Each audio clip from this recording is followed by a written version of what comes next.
Kak. Semoga semua dalam keadaan baik ya Cik ya. Oke, hari ini ketemu lagi dengan Kak Minda Dan Cici Sally. Hari ini kita kembali lagi mau memuji nama Tuhan. Adik-adik di rumah sudah siap? Siap dong. Siap dong. Kita mau nyanyi lagu yang bilang Markas Iblis Kuhancurkan.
Adik-adik boleh berdiri yuk, kita masih mau nyanyi pujian untuk memuji nama Tuhan. Tapi sebelumnya kita mau ingetin aja ya, untuk selalu menjaga protokol kesehatan. Kalau keluar rumah harus pakai masker. Dan jangan lupa untuk selalu cuci tangan dan menjaga jarak ya. Dan kalau tidak ada yang terlalu penting, lebih baik di rumah aja. Ya betul. Oke, kita mau nyanyi pujian yang bilang setinggi-tingginya lagi.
Kami siap Tuhan untuk mendengarkan firman Tuhan. Adik-adik boleh duduk manis, lipat tangan, tutup matanya.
pada saat ini Tuhan. Biarlah mereka boleh duduk manis mendengarkan cerita firman-Mu. Berkati juga hamba-Mu yang akan menyampaikan firman Tuhan. Terima kasih Bapa, terima kasih Yesus. Ini doa kami. Dalam nama Tuhan Yesus kami berdoa dan mengucap syukur. Haleluya. Amin. Oke, selamat mendengarkan cerita. Shalom adik-adik, apa kabarnya hari ini? Semuanya luar biasa ya.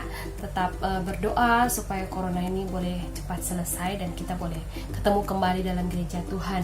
Nah adik-adik, Kanesha mau tanya, apakah adik-adik pernah merasa khawatir? Khawatir kalau udah belajar nih, tapi nilainya jelek. Atau khawatir gimana kalau doa aku gak terjawab sama Tuhan. Atau khawatir lagi di masa corona seperti ini ada banyak tetangga-tetangga atau teman-teman kerja orang tua kita yang kehilangan pekerjaan. Dan bagaimana kalau orang tua kita juga kehilangan pekerjaan? Dan banyak hal lagi, kekhawatiran-kekhawatiran yang muncul dalam diri kita. Jangan pikir bahwa aku masih kecil kok Kanesha, aku tuh gak pernah khawatir, tahu gak Kanesha? Tapi tanpa kita sadari kadang-kadang kita khawatir gimana kalau orang tua kita sakit, terus nanti makan apa ya, siapa yang nanti masak, gimana nih kalau mama sakit gak sembuh-sembuh, gimana nih nanti gak ada yang merhatiin aku gitu ya. Banyak kekhawatiran-kekhawatiran yang muncul yang mungkin juga adik-adik tidak sadari. Tapi pada hari ini Kanesha mau berbagi kebenaran firman Tuhan di dalam kebenaran dalam Matius 6 ayat 25 sampai 34. Di situ dalam perikop dalam Alkitab itu diberikan judul hal kekhawatiran. Ya. Hal kekhawatiran, dan di sini ada pertanyaan dalam kebenaran firman Tuhan ini, apakah dengan kita khawatir itu bisa menambah sehasta dalam diri kita? Sehasta itu apa kayak? Apakah dengan kita khawatir berkat itu melimpah?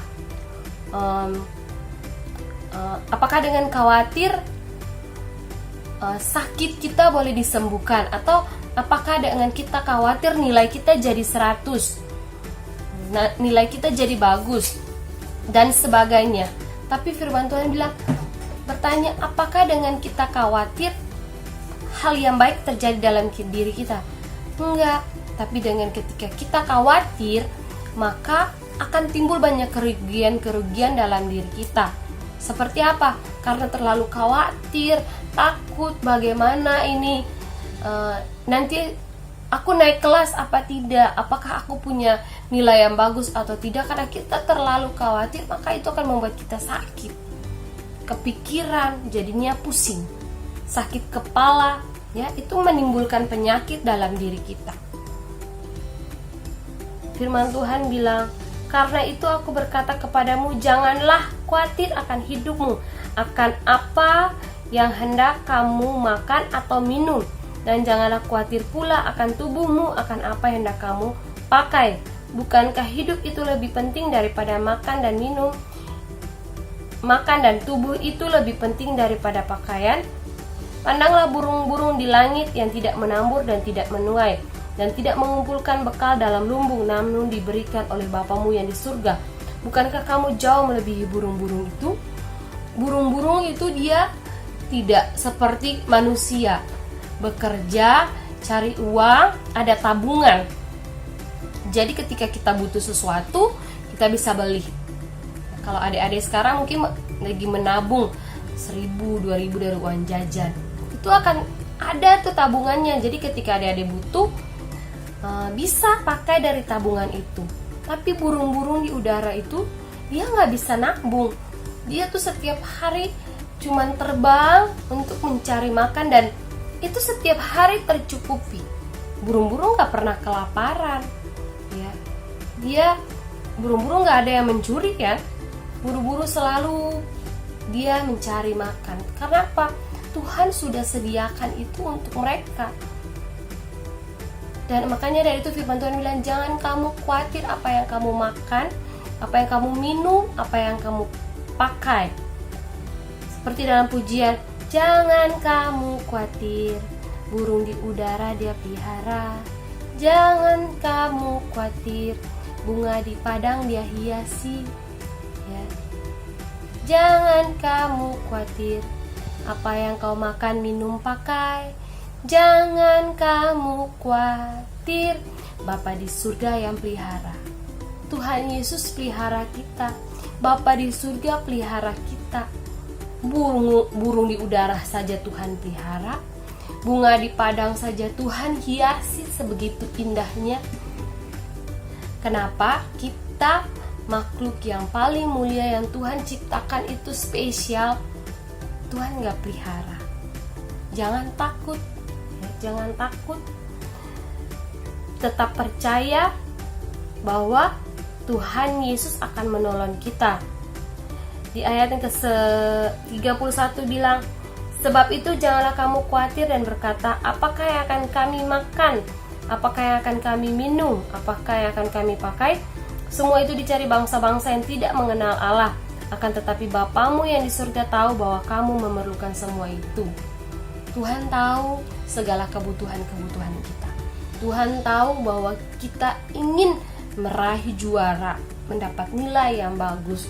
Untuk itu Tuhan mau supaya kita terus mengandalkannya, berharap kepadanya, sehingga semua yang kita mau itu akan Tuhan cukupi. Wajar, kan Ica nggak bilang salah kamu khawatir. Memang sebenarnya firman Tuhan dan jangan kamu khawatir, tapi itu sering terjadi dalam diri kita. Tapi kembali lagi ingat bahwa firman Tuhan bilang, kalau aku khawatir itu nggak akan menambah sahasta dalam diri aku, berkat nggak akan tercurah dalam diri aku. Tapi ketika aku percaya kepada Tuhan, maka khawatir itu akan hilang dan Tuhan akan melimpahkan berkat itu dalam diri kita. Kalau kita udah berdoa sama Tuhan, Tuhan aku pengen nilaiku bagus, Tuhan aku pengen orang tuaku tetap bekerja, Tuhan aku tahu bahwa orang tuaku tetap sehat dan aku juga sehat, percaya itu, maka itu akan terjadi dalam kehidupan kita. Tapi kalau kebaliknya, kalau kita khawatir, maka itu tidak akan terjadi dalam diri kita. Firman Tuhan ayat 33 bilang, tetapi carilah dahulu kerajaan Allah dan kebenarannya, maka semuanya itu akan ditambahkan kepadamu. Cari Tuhan, andalkan Tuhan, maka Tuhan akan menambahkan yang terbaik dalam kehidupan kita. Baik itu nilai, baik itu keuangan orang tua kita, tabungan kita, masa depan kita. Bingung, nanti mau jadi apa kita ke depannya? Cita-cita aku kira-kira tercapai atau tidak? Andalkan Tuhan, maka Tuhan akan menolong kita apapun itu. Sebab itu janganlah kamu khawatir akan hari esok, karena hari esok mempunyai kesusahannya sendiri. Kesusahan sehari cukuplah untuk sehari. Jangan bawa kesusahan hari ini ke hari yang besok, lusa dipikirkan, terus biarkan itu berlalu. Kalau hari ini mungkin kita bertemu dengan kendala-kendala dan sebagainya, biarkan itu di hari ini. Percaya bahwa besok Tuhan punya sesuatu yang baik, punya sesuatu yang besar bagi kehidupan kita. Oke? Adalah kebenaran firman itu akan menolong kita semua. Sekali lagi jangan khawatir, karena Tuhan Yesus menolong kita. Yesus akan melimpahkan berkat-berkat yang luar biasa dalam kehidupan kita. Mari kita akan berdoa untuk mengakhiri kebenaran firman Tuhan di pagi hari ini. Bapa Surgawi, kami ucap syukur, terima kasih Tuhan untuk kebenaran firman Tuhan yang boleh kami baca, kami dengar. Biarlah kebenaran firman Tuhan ini akan menolong kami menjadi anak-anak sekolah minggu yang tidak khawatir untuk apapun yang terjadi dalam kehidupan kami, karena kami percaya kami punya Tuhan Yesus yang hebat. Tuhan Yesus akan menolong dan memberkati kehidupan kami dan memberikan jalan keluar atas setiap kekhawatiran kami ya Tuhan. Ajar kami supaya kami terus menjadi anak sekolah minggu yang percaya akan kedahsyatan Tuhan dalam kehidupan kami. Sekali lagi kami ucap syukur untuk kebenaran firman-Mu. Kami akan mengakhiri ibadah sekolah minggu di pagi hari ini hanya di dalam nama Tuhan Yesus kami berdoa. Haleluya. Amin. Tuhan Yesus memberkati. Kamu harus melakukan cara ini agar aku tidak bermain di tubuhmu. Pertama, cuci tanganmu dengan air dan sabun minimal 20 detik. Kedua, makanlah makanan bergizi agar badanmu selalu sehat. 3. Pakailah masker saat batuk atau bersin. Istirahatlah jika kamu memang sakit. Hindari tempat ramai, bermain di rumah dulu. Ingatlah bahwa orang tuamu akan selalu menjagamu. Semoga sehat selalu ya.